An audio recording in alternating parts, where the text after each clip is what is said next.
సర్వమంగళమాంగళ్యే శివే సర్వార్థ సాధకే శరణ్యే త్రయంబకే దేవి నారాయణే నమోస్తుతే.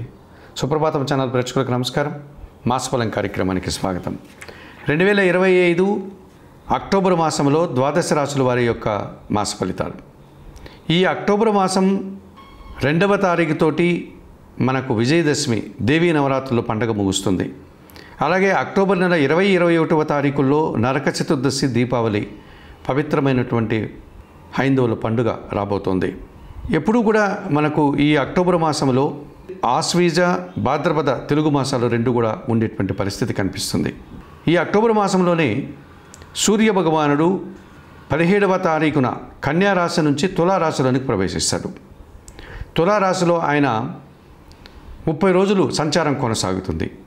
మరి ఈ అక్టోబర్ మాసం 17 నుంచి నవంబర్ మాసం 17 వరకు ఆయన తులారాశిలో సంచరించే సందర్భంలో సూర్య భగవానుడు తులారాశిలో నీచపడతాడు, అనగా బలహీనపడతాడు. సూర్యుని యొక్క ప్రభావం పెద్దగా ఉండదు.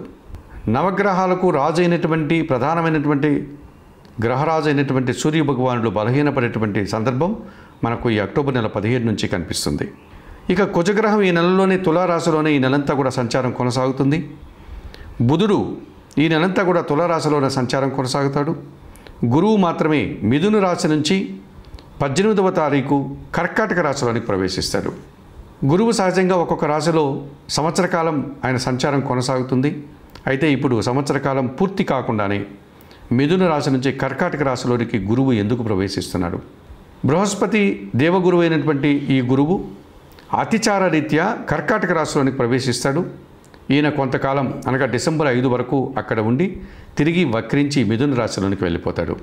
2026 జూన్ నెల 2వ తారీఖున సహజంగా గురువు మార్పు జరుగుతుంది. అనగా మిథున రాశి నుంచి కర్కాటక రాశిలో వరకు ఆయన మారేటువంటి పరిస్థితి మనకు అప్పుడు కనిపిస్తుంది. ఇప్పుడు కర్కాటక రాశిలోనికి గురువు రావడం వల్ల, ఈ కర్కాటక రాశిలో గురువు ఉచ్చస్థానాన్ని పొందడం వల్ల, కర్కాటక రాశిలో ఉన్నతిని ఆయన పొందడం వల్ల 12 రాశుల మీద గురువు ప్రభావం చాలా వరకు మనకు ఒక ప్రత్యేకమైనటువంటి ఫలితాలని సంతరించుకునేటువంటి వాతావరణం ఉంది. ఇక శుక్రుడు అక్టోబర్ నెల 10th వరకు సింహరాశిలో ఉండి ఆ తర్వాత ఆయన కన్యారాశిలోనికి ప్రవేశిస్తాడు. శని భగవానుడు యథావిధిగానే ఈ నెలంతా కూడా మీనరాశిలోని సంచారం కొనసాగుతుంది. రాహువు కుంభరాశిలోనే ఆయన సంచారం కొనసాగుతాడు. కేతువు సింహరాశిలోనే ఆయన సంచారం కొనసాగుతుంది. ప్రధానంగా తులారాశిలోనికి అక్టోబర్ 17 నుంచి రవి రావడం, అక్కడ నీచపడ్డం, అలాగే అక్టోబర్ 18 నుంచి గురువు కర్కాటక రాశిలోనికి అతిచార రీత్యా రావడం, అక్కడ గురువు మరింతగా బలపడేటువంటి సందర్భాలు కనిపిస్తున్నాయి. వీటన్నిటినీ దృష్టిలో పెట్టుకొని 12 రాశుల వారి యొక్క ఫలితాలని ఇప్పుడు మనం తెలుసుకోబోతున్నాం.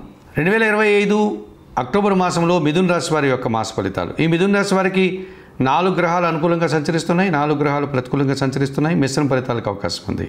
2025 అక్టోబర్ మాసంలో మిథున రాశి వారికి 7వ దశమాధిపతి అయినటువంటి గురువు జన్మరాశిలోను మరియు ద్వితీయంలోను అనగా మిథున కర్కాటక రాశిలో సంచరించడం వల్ల జన సంబంధాలు పెరుగుతాయి, మీ మాటకు విలువ పెరుగుతుంది, ఆర్థికంగా బలపడతారు, సమాజంలో మంచి గుర్తింపు తెచ్చుకుంటారు.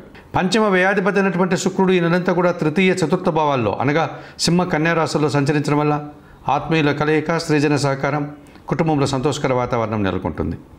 అష్టమ భాగ్యాధిపతి అయినటువంటి శని దశమంలో మీనరాశిలో సంచరిస్తున్నాడు. శని భగవానుడు కర్మకారకుడు కనుక వృత్తి ఉద్యోగ వ్యాపారాల్లో పనిభారం పెరుగుతుంది, పని తగిన ఫలితాన్ని అందుకుంటారు. తృతీయంలో సింహరాశిలో కేతువు సంచరిస్తున్నాడు. నిరాడంబరత, జన సహకారం, భగవంతుని ఆశీస్సులు మీకు అనుకూలంగా ఉన్నాయి. ఇక ప్రతికూలంగా 2025 అక్టోబర్ మాసంలో మిథున రాశి వారికి తృతీయాధిపతి అయినటువంటి సూర్య భగవానుడు ఈ నెలంతా చతుర్థ పంచమాలలో అనగా కన్యా తులారాశిలో సంచరించడం వల్ల అధికారుల సహకారం లోపం స్పష్టంగా కనిపిస్తుంది. తండ్రితో మనస్పర్ధలు, దుబారా ఖర్చులు, దుబారా ఆలోచనలు మిమ్మల్ని ఇబ్బంది పెడతాయి.